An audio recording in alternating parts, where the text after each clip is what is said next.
E aí, sejam todos bem-vindos ao canal Axé Rio. Hoje, feriado aqui no Rio de Janeiro, né? Feriado nacional, melhor dizendo. E hoje queria conversar um pouquinho com vocês. Se aproxima, né, dia de São Jorge, né, onde muitas pessoas vão fazer um agrado, né, uma feijoada para Pai Ogum, né? E eu queria conversar um pouco com vocês a respeito de intolerância religiosa, a respeito do Rio de Janeiro de um modo geral, né? Axé Rio, né? A gente está pensando em Rio de Janeiro e como na verdade, assim, como tem acontecido essas coisas de intolerância religiosa com religiões de matrizes africanas no Rio de Janeiro, né?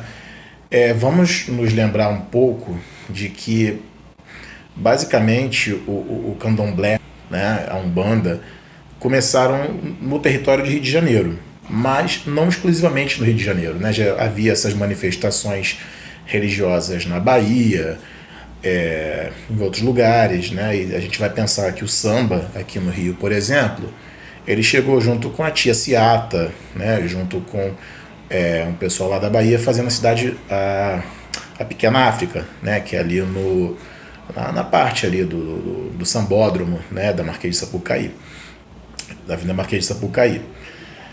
E Tia Ciata, por exemplo, ela conseguia falar muito sobre os terreiros e tal, né? Falava sobre essas religiões, ela agia como mãe de santo, né? A bem dizer. E, além disso, ela é retratada no livro de Macunaíma, do Mário de Andrade. No Mário de Andrade, ele fala sobre justamente esse momento ali, né? Que tem uma parte que fala Macunaíma, filho de Exu, e ali comenta um pouco sobre como era uma consulta no terreiro da Tia Ciata, né? Então tinha Manuel Bandeira, que é um poeta, tinha o Pixinguinha, né? Então pessoas de várias cores, de várias vertentes ideológicas, várias profissões se frequentavam nesse terreiro de Tia Ciata. É um pouco ali que começa a história de samba aqui no Rio de Janeiro, né? E samba e candomblé estão sempre muito juntos, né? Sempre muito juntos. Bom, então é possível conviver uma diversidade, né? Por outro lado, a gente vai ter sambas um pouco mais para frente, né? Com João Gilberto, por exemplo, dizendo, né, para que discutir com Madame, né? Falando das mulheres brancas que não gostavam muito de samba, das madames e tal.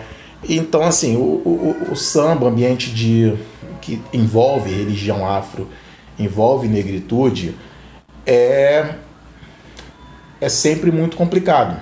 Por que isso?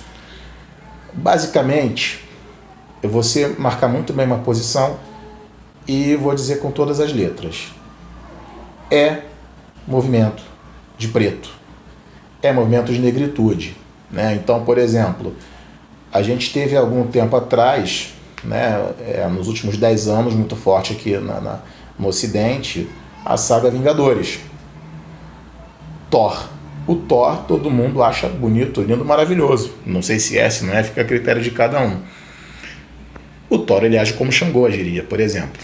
Então, se você vai, por exemplo, conversar com algum amigo sobre Xangô, e ele não seja alguém com muito conhecimento sobre a religião, sobre cultura, melhor dizendo, você vai perceber que ele vai ficar meio ressabiado. Não, Xangô é demônio.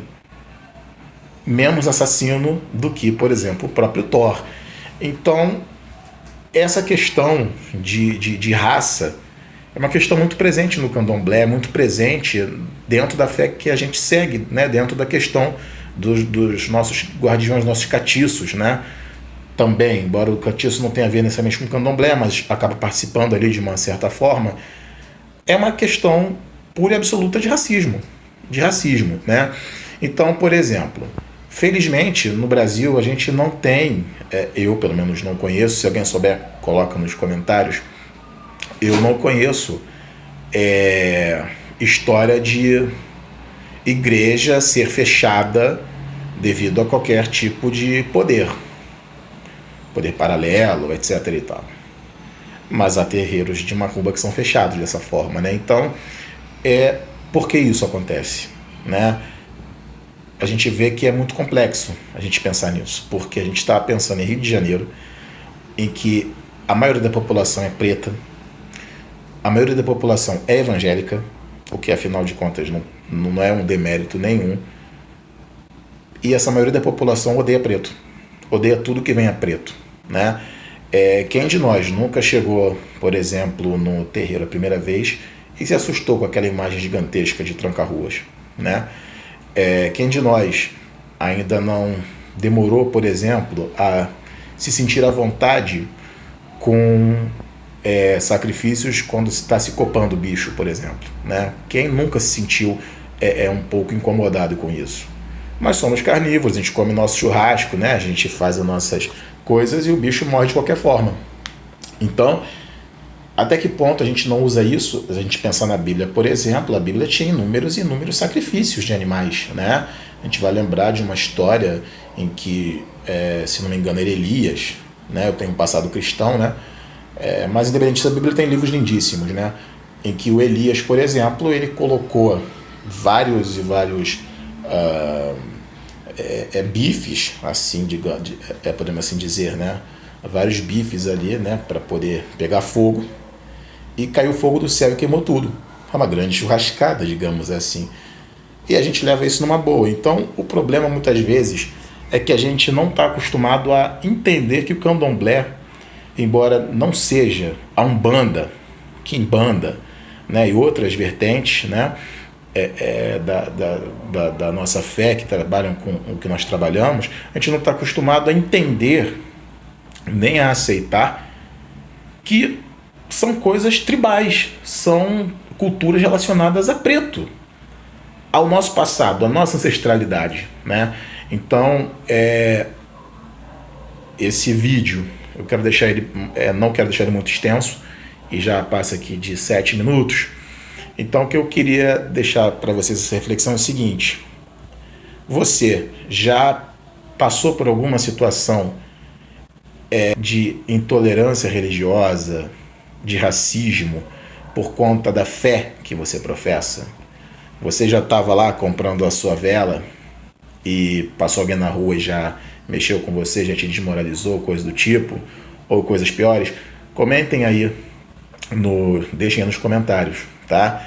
Esse canal é para a gente pensar um pouco sobre Rio de Janeiro a partir da perspectiva da nossa fé, a partir do ponto de vista do que a gente acredita, da ancestralidade, da influência negra, influência candomblecista, influência de catiço no Rio de Janeiro.